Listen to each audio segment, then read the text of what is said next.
ओम। नेपाल से पधारे सभी भाइयों और बहनों का हम पूरे पतंजलि योगपीठ की ओर से, पूरे भारत की ओर से बहुत बहुत स्वागत करते हैं, बहुत बहुत अभिनंदन करते हैं।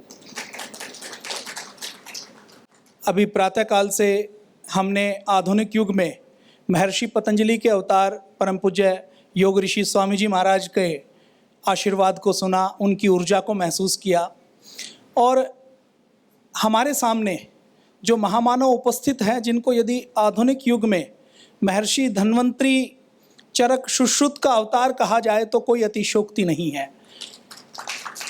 पूज्य आचार्य जी एक वैज्ञानिक के रूप में, एक वनौषधि पंडित के रूप में, आधुनिक युग के धन्वंतरी आयुर्वेद शिरोमणि के रूप में, एक आधुनिक युग के विश्वकर्मा की तरह कुशल शिल्पी के रूप में, प्रबंधनकर्ता के रूप में, अनुसंधानकर्ता के रूप में, वैज्ञानिक के रूप में, इंजीनियर के रूप में अगर वर्णन किया जाए तो पूज्य आचार्य जी के इतने बहुआयामी आयाम हमने पिछले 30 वर्षों में देखे हैं। और इन सारी सेवाओं ने, दोनों महापुरुषों ने मिलकर भारत की और संपूर्ण मानवता की जो सेवा की है, उसकी शब्दों में चर्चा करना तो संभव नहीं।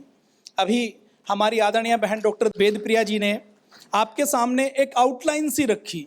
शायद ही ऐसा कोई मानवता की सेवा का कार्य होगा जो पतंजलि योगपीठ से संचालित नहीं हो रहा। जैसा पूज्य स्वामी जी महाराज ने कहा कि परम पूज्य स्वामी जी महाराज और पूज्य आचार्य जी को कोई संसाधन नहीं मिले, कोई गुरु की गद्दी नहीं मिली।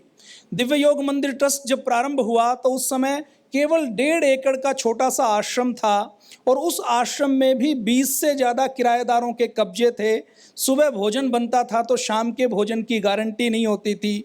ऐसी विपरीत परिस्थितियों में जहाँ कुछ भी व्यवस्था नहीं, वहाँ पर पूज्य स्वामी जी महाराज और पूज्य आचार्य जी ने ये सारा प्रकल्प जो आप देख रहे हैं, आपने कुछ देखा है और कुछ जो आने वाले 2 दिनों में देखने वाले हैं, वो सब आप महसूस करेंगे। किसी एक क्षेत्र में पतंजलि ने क्रांति नहीं की है, पतंजलि ने अलग अलग क्षेत्रों में क्रांति की है। और पतंजलि का कार्य कितना अद्भुत है कि इस सारे कार्य को अगर 10, 20, 50 साल बाद कोई कहानी में बताए कि 2005-06 से लेकर जो आधुनिक हमारा निर्माण शुरू हुआ, वो 2005 से पतंजलि योगपीठ का निर्माण शुरू हुआ। इन 20 वर्षों में इन सारी फैक्ट्रियों से अलावा, यूनिट से अलावा, सामाजिक सेवा के अलावा, काले धन भ्रष्टाचार के आंदोलन के साथ साथ प्रधानमंत्री मोदी जी को प्रधानमंत्री बनाने से लेकर जितने कार्य किए हैं, अगर 50 साल बाद कोई व्यक्ति कहेगा कि किन्हीं 2 व्यक्तियों ने इतने बड़े काम किए हैं तो आने वाली पीढ़ी शायद यकीन नहीं कर पाएगी। कितना अद्भुत कार्य पतंजलि का, परम पूज्य आचार्य जी का है। आप अभी योगग्राम में जाने वाले हैं। ये योगग्राम बिल्कुल जंगल का एरिया था। 2008 में पूज्य आचार्य जी परम पूज्य स्वामी जी महाराज को लेकर गए कि मैं यहाँ पर कुछ बनाना चाहता हूँ। ये राजा जी नेशनल पार्क के पास नदी के बाद का बिल्कुल जंगल का एरिया, जहाँ पर ज़मीन उबड़ खाबड़, जहाँ पर कुछ नहीं बनाया जा सकता, जहाँ पर रोड नहीं है, वहाँ पर पूज्य आचार्य जी पूज्य स्वामी जी महाराज को लेकर गए और ये कहा कि मेरा यहाँ पर एक योजना है कि यहाँ पर कुछ बनाया जाए। तो पूज्य स्वामी जी महाराज ने कहा कि आचार्य जी मुझे तो कुछ समझ नहीं आता, आपकी इच्छा है तो आप देख लीजिए। तो पूज्य आचार्य जी ने वहाँ पर 60 दिन के अंदर 400 से अधिक कुटिया वहाँ पर बना दी। आप कल्पना कीजिए कि वहाँ पर तालाब है, रोड है, वहाँ पर कुटियाएं हैं। वो कोई सोच नहीं सकता कि 60-70 दिन के अंदर बन सकती हैं। तो पतंजलि के काम करने की स्पीड क्या है, पूज्य आचार्य जी के काम करने की, किसी मैनेजमेंट को करने की स्पीड क्या है, इसका अंदाजा आप जब योगग्राम में जाएंगे तो योगग्राम में आपको लग जाएगा। तो इतनी तेजी के साथ लाखों स्क्वायर फीट का कंस्ट्रक्शन पतंजलि योगपीठ में हुआ है। पतंजलि योगपीठ की 10-15 मिनट में तो चर्चा करना मुश्किल है। आदरणीय बहन डॉक्टर वेदप्रिया जी ने यद्यपि चीज़ें रख दी हैं, लेकिन फिर भी मैं थोड़ा सा आपको फोटोग्राफ के माध्यम से परिचय करवाता हूं। पतंजलि योगपीठ फेज 1 आप देख रहे हैं, जहां पर पूरी दुनिया से, दुनिया के अलग अलग, पूज्य आचार्य जी ने एक बार बताया था कि दुनिया के 125 से अधिक देशों के रोगी यहां पर आ चुके हैं। यहां पर अपोलो और एम्स जब जवाब दे देता है तो ऐसे रोगियों के कैंसर जैसे रोग का उपचार करने का काम यदि कोई करता है तो पतंजलि योगपीठ करता है और ये श्रेय पूज्य स्वामी जी और पूज्य आचार्य जी को जाता है। हमारे ट्रस्ट 1995 में पहला दिव्य योग मंदिर ट्रस्ट बना। हमारे 5 प्रमुख ट्रस्ट कार्य करते हैं। परम पूज्य स्वामी जी महाराज बताते हैं कि दिव्य योग मंदिर ट्रस्ट जो पहला ट्रस्ट था, जो 1.5 एकड़ की जमीन के ऊपर शुरू किया, ये जो लाल बिल्डिंग आप देख रहे हैं, पतंजलि का जो इतिहास है वो सामान्य इतिहास नहीं है। परम पूज्य स्वामी जी महाराज और पूज्य आचार्य जी के जो दादा गुरु हैं, हमारे जो दादा गुरु हैं गुरुदेव कृपालु देव जी महाराज, वो महात्मा गांधी के साथ, लोकमान्य तिलक के साथ, रास बिहारी बोस के साथ एक बहुत बड़े क्रांतिकारी रहे हैं और भारत की आज़ादी की लड़ाई में बहुत बड़ा योगदान दिव्य योग मंदिर ट्रस्ट जो बाद में बना, पहले जो कृपालु देव आश्रम था, हमारे दादा गुरु गुरुदेव कृपालु देव जी महाराज का रहा है। तो ये हमारी गहरी जड़ें हैं। रास बिहारी बोस को भी दिल्ली बम कांड के बाद शरण देने का काम हमारे दादा गुरु ने किया था। दिव्य योग मंदिर ट्रस्ट, ये जो लाल बिल्डिंग देख रहे हैं, ये उसी समय की लाल बिल्डिंग है। इसी प्रकार से पतंजलि योगपीठ ट्रस्ट सेवा का काम करता है। भारत स्वाभिमान ट्रस्ट देश के 600 से अधिक जिलों में और 5000 से अधिक तहसीलों में और लगभग 2.5 लाख से अधिक गांवों में पतंजलि योगपीठ के 1 से लेकर 10 तक कोई ना कोई कार्यकर्ता हैं। और भारत स्वाभिमान ट्रस्ट का गठन 2009 में इस उद्देश्य के साथ किया गया कि केवल योग करने से सारी समस्याओं का समाधान नहीं होगा। भारत के अंदर उस समय 2009 के समय ऐसा माना जाता था कि भ्रष्टाचार तो भारत का एक हिस्सा है, काला धन हमारे देश का बहुत सा स्विट्जरलैंड में जा रहा था। तो उस समय परम पूज्य स्वामी जी महाराज और पूज्य आचार्य जी ने ऐसा निर्णय लिया कि अब भारत माता को बचाना है तो भारत के अंदर एक बड़ा परिवर्तन करना पड़ेगा और आत्म परिवर्तन से व्यवस्था परिवर्तन के अभियान के अंतर्गत ये भारत स्वाभिमान ट्रस्ट बनाया गया। भारत स्वाभिमान ट्रस्ट पूरे देश में अभी 2011 में जो काले धन और भ्रष्टाचार के खिलाफ बड़ा आंदोलन हुआ और उस समय परम पूज्य स्वामी जी महाराज और पूज्य आचार्य जी ने संकल्प लिया कि भारत को एक ईमानदार और अच्छा प्रधानमंत्री बनना चाहिए। नरेंद्र मोदी जी को प्रधानमंत्री बनाने में सबसे बड़ा योगदान यदि किसी का है तो वो पतंजलि योगपीठ का है। पतंजलि रिसर्च फाउंडेशन के माध्यम से 3000 से अधिक रिसर्च प्रोटोकॉल के ऊपर 500 से अधिक रिसर्च पेपर पब्लिश करवाने का काम हमारे संस्थान ने किया है। पतंजलि ग्रामोद्योग न्यास के माध्यम से आपको कल एक सत्र में विशेष रूप से बताया जाएगा कि एक एक गांव का उत्थान कैसे करें, गांव को कैसे स्वस्थ बनाएं, कैसे समृद्ध बनाएं, गांव के अंदर स्किल डेवलपमेंट कैसे करें, गांव को नशा मुक्त कैसे बनाएं, गांव को भय मुक्त कैसे बनाएं, गांव को ढोंग आडंबर से मुक्त कैसे बनाएं, गांव के अंदर जल संरक्षण कैसे करें, गांव के अंदर रोजगार के साधन कैसे बढ़ाएं। तो इन सारे उद्देश्यों को लेकर, गोरक्षा के उद्देश्य को लेकर, गौ माता के संरक्षण और संवर्धन को लेकर, इन उद्देश्यों को लेकर पतंजलि ग्रामोद्योग ट्रस्ट बनाया गया है। ये सामने आप देख सकते हैं। अभी डॉक्टर बहन वेदप्रिया जी ने बताया कि वर्ल्ड हर्बल एनसाइक्लोपीडिया WHO बनाया गया था ये सोचने, इस उद्देश्य के साथ कि WHO से पूरी मानवता को स्वास्थ्य मिलेगा। बहुत गंभीरता के साथ मैं कहता हूं, आप जो चिकित्सा से जुड़े होंगे वो समझ गए होंगे कि जब WHO बनाया गया उस समय दुनिया में जितने रोगी थे, किसी भी देश में जितने रोगी थे, आज उसकी संख्या कई गुना ज़्यादा बढ़ चुकी है। WHO जो काम नहीं कर पाया वो काम WHE वर्ल्ड हर्बल एनसाइक्लोपीडिया कर सकता है। हमारी पुरानी जो आयुर्वेद की और परंपरागत चिकित्सा पद्धति है वो कर सकती है। तो पूरी दुनिया में ये माना जाता है कि जो अंग्रेज हैं वो सारा बड़ा काम करते हैं। जितना भारत के अंदर परम पूज्य स्वामी जी महाराज ने कहा कि जितने नक्शे आज भी बने हुए हैं पहाड़ों के, मैं अरुणाचल प्रदेश में गया तो रोड बनी, तो मैंने उनसे पूछा कि ये रोड कैसे बनी, तो उन्होंने कहा कि अंग्रेजों के ज़माने के कंटूर मैप बने हुए हैं, उनसे हमने ये रोड बनाई। तो उन्होंने बहुत बड़े बड़े काम किए, लेकिन एक काम में वो फेल हो गई। उस समय भी वो नहीं कर पाए और आज भी अंग्रेजों का जो सबसे बड़ा रॉयल बोटनिकल गार्डन है वो जो काम नहीं कर पाया, वो काम पूज्य आचार्य जी ने किया है। वर्ल्ड हर्बल एनसाइक्लोपीडिया के माध्यम से 1.25 लाख पन्नों का, 1.25 लाख से ज्यादा कितनी है बहन वेदप्रिया जी को पता है, क्योंकि हर साल बढ़ते चले जाते हैं। तो 1.25 लाख से अधिक पन्नों का, 125 से अधिक वॉल्यूम का ये वर्ल्ड हर्बल एनसाइक्लोपीडिया बनाया गया है, जो पूरी दुनिया का अद्भुत काम है। और WHO ने भी एक बार सोचा था कि हम इस काम को करें। वर्ल्ड हेल्थ ऑर्गेनाइजेशन जिसके पास पूरी दुनिया की ताकत है, वो जिस काम को नहीं कर पाया उस काम को करने का काम आपकी संस्था ने, आपकी पतंजलि योगपीठ ने, परम पूज्य आचार्य जी ने किया है। मुझे लगता है एक बार जोरदार करतल ध्वनि के साथ इस काम के लिए अभिनंदन होना चाहिए। ये कुछ सेवाओं के आप देख रहे हैं। गौ सेवा के विषय में अभी बहन जी ने भी बताया, और गौ सेवा को लेकर परम पूज्य स्वामी जी महाराज और पूज्य आचार्य जी का कॉन्सेप्ट ऐसा क्लियर है कि हम गाय को इतना उपयोगी बनाएं कि किसान उसको गौशाला के अंदर भेजे ही नहीं। तो गाय के ऊपर अनुसंधान का बड़ा काम चल रहा है। कुदरती खेती के प्रशिक्षण का भारत सरकार ने, जब नरेंद्र मोदी जी प्रधानमंत्री बने तो उन्होंने निर्णय लिया कि हम जैविक खेती का प्रचार प्रसार शुरू करेंगे। तो भारत सरकार को सबसे भरोसेमंद संस्था यदि कोई मिली तो पतंजलि मिली, और पतंजलि ने लाखों किसानों को जैविक खेती के प्रशिक्षण देने का काम भारत के अंदर किया है। हमारे स्वदेशी के, अभी देखिए 2000 परम पूज्य आचार्य जी बचपन से ही आयुर्वेद में रुचि रखते थे।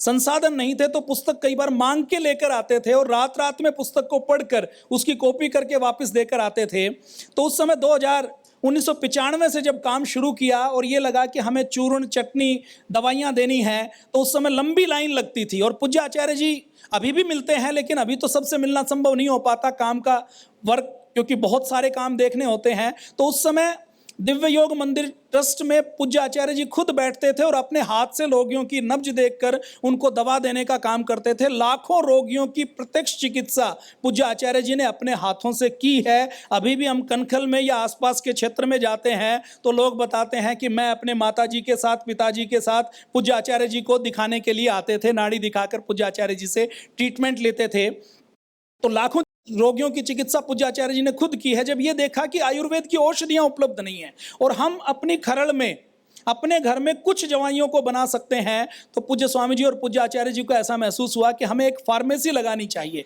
और पहले किराए के ऊपर बर्तन लाकर, किराए के बर्तनों को लाकर, औषधियों को उधार पर लेकर पूज्य आचार्य जी, पूज्य स्वामी जी महाराज ने दवाइयाँ, जड़ी बूटियाँ बनानी शुरू की। और उसके बाद हमारी जो पहली स्वदेशी की संस्था बनी, जिसका उद्देश्य था कि हम आयुर्वेद की मिलावट रहित उच्च गुणवत्ता की दवा सस्ते मूल्य पर उपलब्ध करवाएंगे, वो दिव्य फार्मेसी हमारी संस्था स्वदेशी का एक संस्थान है। इसी प्रकार से फिर 2008 में पतंजलि आयुर्वेद लिमिटेड बनाया गया, आयुर्वेद के प्रचार प्रसार के उद्देश्य को लेकर। Patanjali food and herbal park हमारी एक और संस्था है। भारत में जब कांग्रेस की सरकार थी 2005-06 के समय, उस समय सरकार ने देश में कई स्थानों के ऊपर फूड पार्क आवंटित किए। केवल पतंजलि का ऐसा फूड पार्क है जो सक्सेसफुल चल रहा है, बाकी कहीं भी कोई फूड पार्क सफल नहीं हो पाया।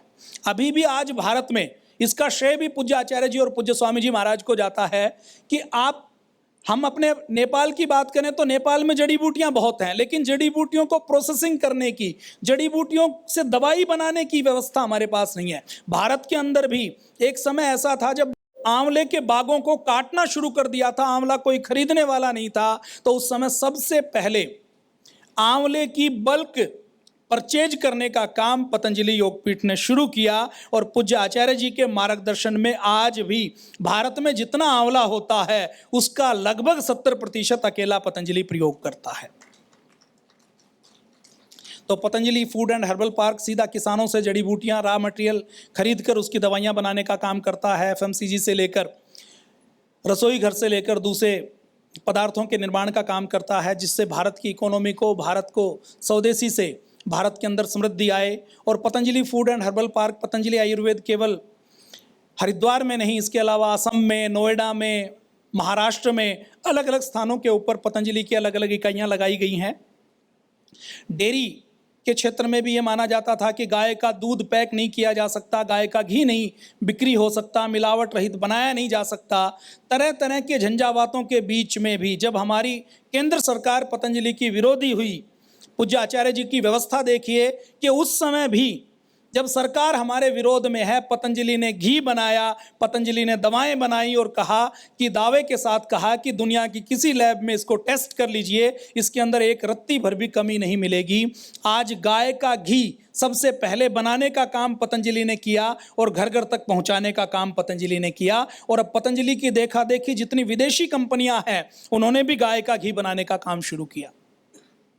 पतंजलि परिधान के नाम से, पतंजलि डेयरी के नाम से, सोलर एनर्जी के नाम से, इंफॉर्मेशन टेक्नोलॉजी के रूप में, भरवा सॉल्यूशन के नाम से जो सेवा के काम चल रहे हैं वो आपने देखे होंगे। शिक्षा के क्षेत्र में भी पतंजलि ने बड़े आयाम स्थापित किए हैं। आचार्य कुलम, संस्कारों के साथ शिक्षा का प्रकल्प पतंजलि ने शुरू किया।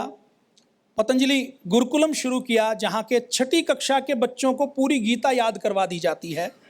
इसी प्रकार से हमारे गुरुकुलम यहाँ भी चलते हैं, देवप्रयाग में चलते हैं, असम में पूज्य आचार्य जी के मार्गदर्शन में निःशुल्क बच्चों को शिक्षा दीक्षा के लिए चिरांग में, सिजुशा में, कुमरीकट्टा में वहाँ पर विद्यालय चल रहे हैं।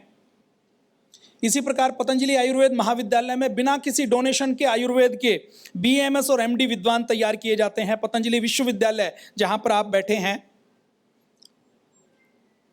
योग शिक्षक प्रशिक्षण शिविर, योग शिविर परम पूज्य स्वामी जी महाराज और पूज्य आचार्य जी के पावन सानिध्य में पिछले लगभग 30 वर्षों में लगभग 20 करोड़ लोगों से प्रत्यक्ष संवाद हो चुका। देश के 400 से अधिक जिलों में पूज्य स्वामी जी महाराज योग शिविर कर चुके। 10 लाख से अधिक कार्यकर्ताओं को यहाँ पर प्रशिक्षण दिया जा चुका। और अभी जैसे ब्लड प्रेशर, जैसे मधुमेह जैसे बीमारियां बढ़ रही हैं, उन सबको चुनौती देने का, उन सबको उत्तर देने का काम पतंजलि कर रहा है। पतंजलि के प्रयासों से ही सबसे पहले कोरोना काल में गिलोय, अश्वगंधा और तुलसी कैसे प्राण बचा सकती है, उस महामारी के ऊपर सबसे अधिक रिसर्च पेपर आयुर्वेद के क्षेत्र में जो भारत सरकार नहीं कर सकी, वो काम करने का काम पतंजलि योगपीठ ने किया है, पूज्य आचार्य जी के पावन सानिध्य में हुआ है। इस प्रकार से पतंजलि वेलनेस फेज 2, पतंजलि योगग्राम जो आप देखने के लिए अभी जा रहे हैं, निरामयम, वेदा लाइफ, मोदी नगर, इसके साथ साथ स्थानीय स्तर के ऊपर भी पतंजलि की बहुत सी सेवाएं चलती हैं। गन्ना खरीदना हो, उपले खरीदना हो, हजारों लोगों को सेवाएं देने का काम हो, आपदा की सेवा हो। नेपाल के अंदर भी 2015 में जब भूकंप आया तो तुरंत वहाँ पर लंगर की व्यवस्था हो, वहाँ पर लोगों को दवाइयाँ देने का काम हो, लोगों के पुनर्वास का काम हो, वो पतंजलि योगपीठ ने किया है। परम पूज्य आचार्य जी के पावन सानिध्य में नेपाल के भूकंप में जो बच्चे अनाथ हो गए थे, उन अनाथ बच्चों के भरण पोषण का काम, भारत में जब केदारनाथ में आपदा आई तो उन बच्चों के भरण पोषण का काम भी पतंजलि योगपीठ द्वारा किया गया है। ये तो मैं केवल कुछ काम आपके सामने चर्चा कर रहा हूँ। कोई बिहार के अंदर बाढ़ आए, कहीं श्रीनगर के अंदर बाढ़ आए, कहीं भी सेवा का, राष्ट्र सेवा का, मानव सेवा का कोई काम हो तो पतंजलि सदैव आगे रहता है। कंबल वितरण हो, रक्तदान हो, देहदान हो। अभी इसी माह आयुर्वेद शिरोमणि पूज्य आचार्य जी का जन्मदिन भी कैसे मनाना चाहिए, वो पूज्य आचार्य जी हमें बताते हैं कि जन्मदिन हमारे रिपोर्ट कार्ड का दिन है कि हमने मानवता और समाज को क्या दिया, हमने क्या सेवा की। तो पूज्य आचार्य जी का जन्मदिन पूरे भारत और पूरी दुनिया में जड़ी बूटी दिवस के रूप में मनाया जाता है और भारत और पूरी दुनिया में लाखों की संख्या में वृक्षारोपण किया जाता है, जड़ी बूटियों का वितरण किया जाता है, जड़ी बूटियों का प्रचार प्रसार किया जाता है। ये अनाथ बच्चों के लिए आश्रम जो उत्तराखंड में शुरू किया, उसकी फोटो आप देख रहे हैं।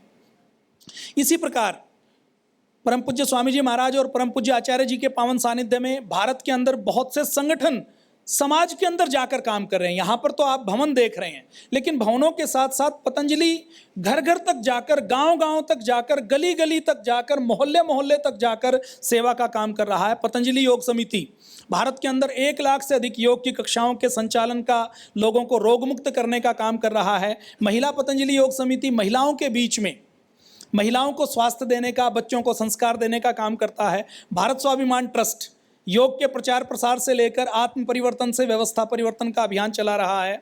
पतंजलि किसान सेवा समिति किसानों को जैविक खेती का, कुदरती खेती का प्रशिक्षण देने का काम कर रहा है। हमरो स्वाभिमान ट्रस्ट भारत के अंदर जो हमारे गोरखाली संस्कृति को, भाषा को बोलने वाले लोग हैं, उनके बीच में किस प्रकार से उनका उत्थान हो, किस प्रकार से समृद्धि आए और किस प्रकार से वो योग की सेवा, मानव सेवा से जुड़े, उसके लिए हमरो स्वाभिमान ट्रस्ट पूरे देश भर में काम कर रहा है। सोशल मीडिया संगठन हमारे पूरे देश भर में भारत के खिलाफ, देश के खिलाफ, मानवता के खिलाफ, योग आयुर्वेद के खिलाफ जब कोई साजिश होती है तो उसको उत्तर देने का और योग आयुर्वेद स्वदेशी का प्रचार प्रसार करने का काम सोशल मीडिया संगठन कर रहा है। और भारत की योग की यह सेवाएं केवल भारत में नहीं है, परम पूज्य स्वामी जी और पूज्य आचार्य जी का स्वयं 35 से अधिक दुनिया के देशों में जाना हुआ है। परम पूज्य स्वामी जी और पूज्य आचार्य जी के योग आयुर्वेद को सुनने वाले, जानने वाले, मानने वाले दुनिया के 200 देशों में हैं। फेसबुक को जब हम खोलते हैं तो सारे देशों के फॉलोवर पूज्य स्वामी जी महाराज और पूज्य आचार्य जी से जुड़े हुए हैं। युवा भारत हमारा संगठन युवाओं के बीच में सेवा का काम करता है।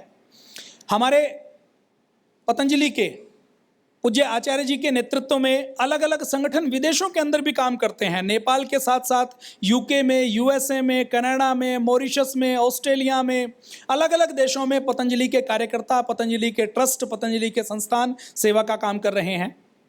ये आप कुछ स्थानों के फोटोग्राफ आप देख रहे हैं। परम पूज्य स्वामी जी महाराज और पूज्य आचार्य जी का स्वयं योग के, आयुर्वेद के प्रचार प्रसार के लिए दुबई में, साउथ कोरिया में, अलग अलग देशों में कई बार जाना हुआ है। योग संदेश पत्रिका प्रकाशित की जाती है। कोई भी आपदा आए तो उस आपदा में सेवा की जाती है। और ये देखिए पतंजलि से कितने लोग जुड़े हैं। आप देखिए कि अंतर्राष्ट्रीय योग दिवस जब होता है तो भारत सरकार का कार्यक्रम तो 20-30 हज़ार लोगों का होता है, लेकिन पतंजलि का कार्यक्रम 5-5 लाख लोगों का एक स्थान पर होता है।